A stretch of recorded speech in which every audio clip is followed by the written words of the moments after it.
It's burned about 500 acres. It is threatening homes. It's always been like further out. I've never seen one this close. They just said they were issuing an evacuation. They've evacuated people from there already. We want to make sure that people are safe. We need you to get out of here, okay? We've evacuated 10 to 12 homes in the Deer Mesa area. You're asking, wait a minute, you're asking me to leave this house right here? Yes, ma'am. And we're currently evacuating 6 to 8 more homes in the Maverick Draw area. We don't really want to leave unless we have to. Obviously, it's close enough to evacuate. We just, we want to be safe. We'll try to keep you informed, okay? Just some pictures and stuff out of the house that if it burns that you can't replace. This would be a disaster. The town is not currently in danger, but it's headed south and southwest, but the winds can change. Our biggest thrust for suppression tomorrow will be all about structure protection.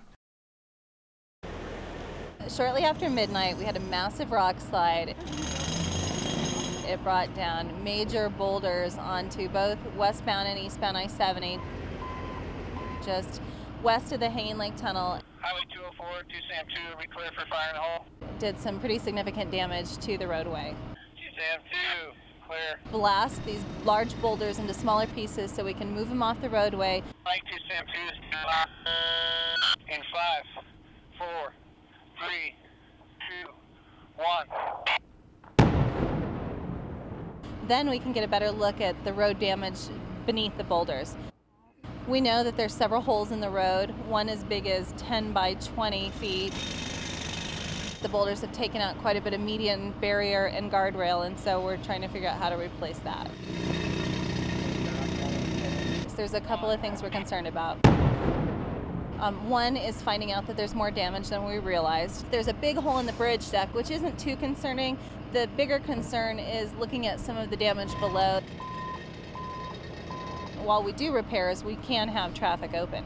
In the parking lot itself, there's probably about 30 or 40 extra people that we knew were trying to get through the canyon. And a lot of them have given up already and went home. Maybe one lane in each direction, it won't be full capacity. You can either sit here and wait it out, which ain't really an option, or find an alternative route. And unfortunately, the alternate route situation around here is not a good thing. It's several hundred miles out of your way. Well, there's supposedly a southern route.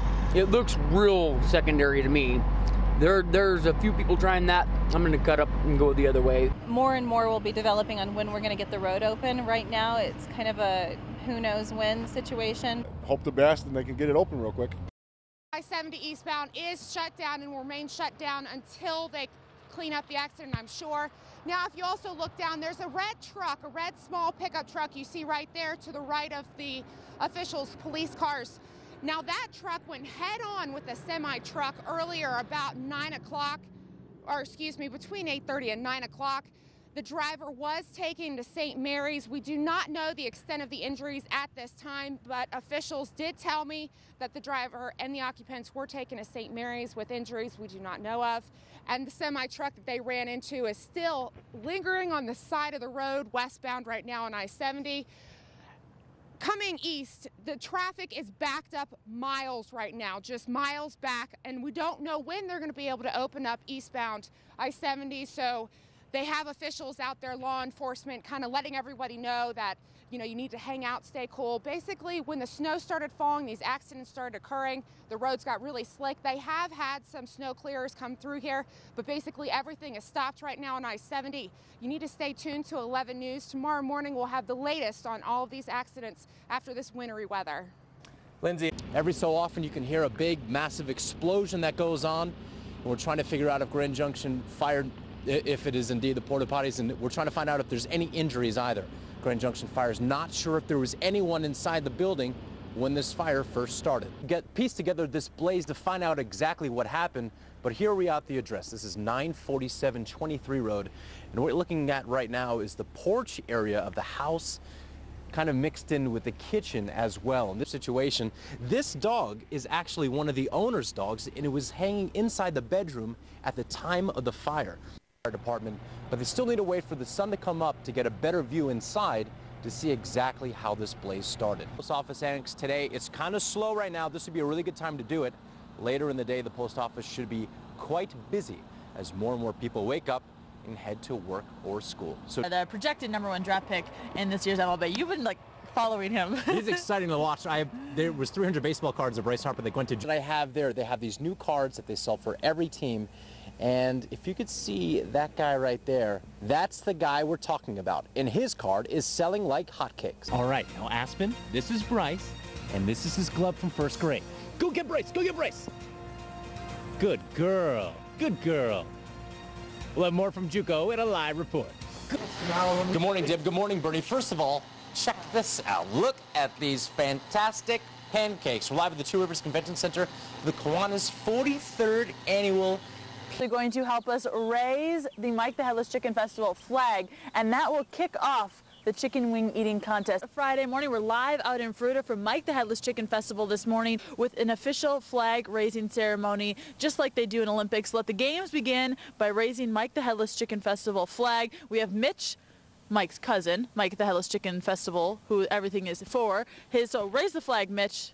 And Joe, you can officially start eating those wings. If we had some dramatic music right now, I think that would really help, but we don't have that at the moment. But the flag is raised, and Joe, you are on wing #1. All right, I'm gonna start with the samurai chicken wings. I gotta try to eat about 60 wings. So she didn't just win, she won by more than 100 miles per hour. She absolutely killed me. And in case you didn't know, Kayla actually works here. Follow me. She's working CGs right now, and you would never know it because she usually wears a sundress and she's usually really cute and happy. But on the inside, she's gonna be the next Jeff Gordon. Hey, Chandler. Hey, Kayla. Hello. Congratulations on your victory. If you're looking for a new best friend, PetSmart is the place to be. That's because they have hundreds of homeless animals trying to find homes.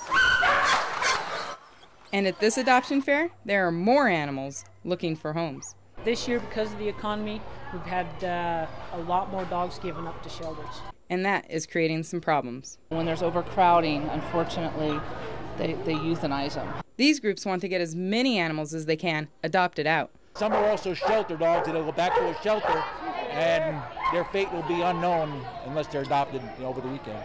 So this adoption fair is giving hope to the faces behind the bars.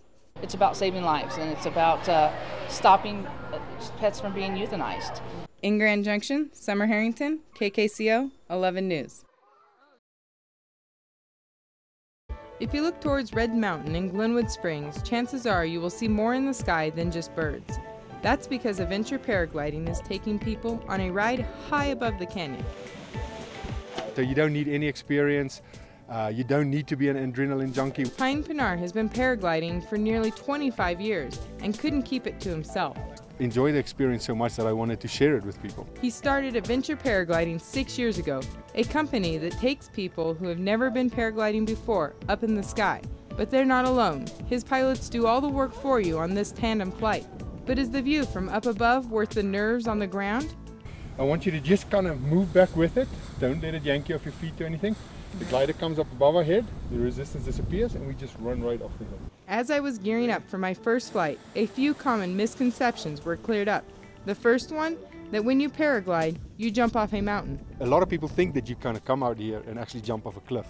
And I'm surprised that, actually amazed if people show up and they tell me that that's what they expected, because there's no way that I'll do something like that. The second myth is that paragliding is like parachuting, where the chute opens up after taking off.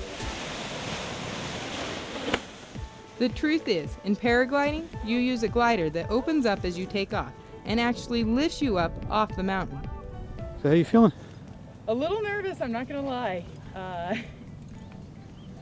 Looks fun though. I think it'll be worth it. My nerves were gone as soon as we got in the air. We soared along the mountainside and over the Colorado River with incredible ease.